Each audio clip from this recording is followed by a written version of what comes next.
Si toute l'humanité vivait comme nous, il nous faudrait 2,9 terres.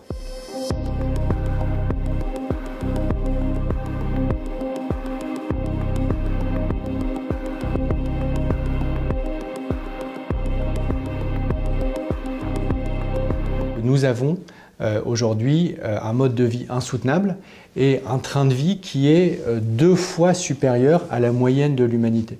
Ça veut dire que si tout le monde vivait comme nous, il nous faudrait 3 terres, alors qu'aujourd'hui, quand on regarde l'humanité, c'est 1,7 terres. 1,7 terres, c'est déjà plus qu'une. C'est d'ailleurs pour ça que nous voyons les déforestations, nous voyons la dégradation de la vie, nous voyons le dérèglement climatique. Ce sont les symptômes du fait que nous creusons année après année notre dette écologique au niveau mondial.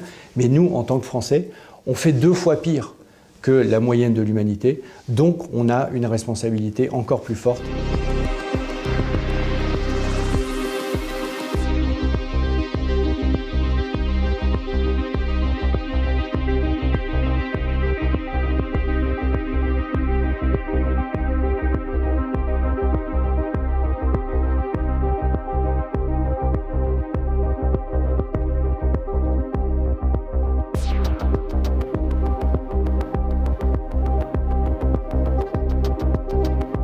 On a montré au WWF qu'on pouvait, sans dépenser 1 € de plus, pour une famille de 2 adultes et 2 enfants, aller jusqu'à 50% de produits bio, tout en diminuant de plus d'1 tiers la pression que ce mode d'alimentation exerce sur l'environnement. Quand vous remplacez de la viande qui vaut 30, 40, 50 € le kilo par des pâtes ou par des légumineuses ou par des fruits et légumes, vous voyez bien que vous diminuez considérablement le coût de cette alimentation et vous pouvez du coup générer des marges de manœuvre pour acheter de l'alimentation de qualité.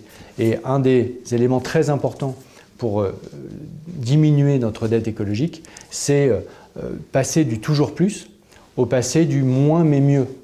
Moins de viande, mais mieux de viande. Il faut à chaque fois que chacun d'entre nous se pose la question de est-ce que je ne suis pas pris moi-même, piégé dans une logique de toujours plus, toujours plus, toujours plus. Et si je sors de cette dépendance au toujours plus, et bien finalement, est-ce que je vivrai vraiment moins bien? C'est vraiment pas sûr.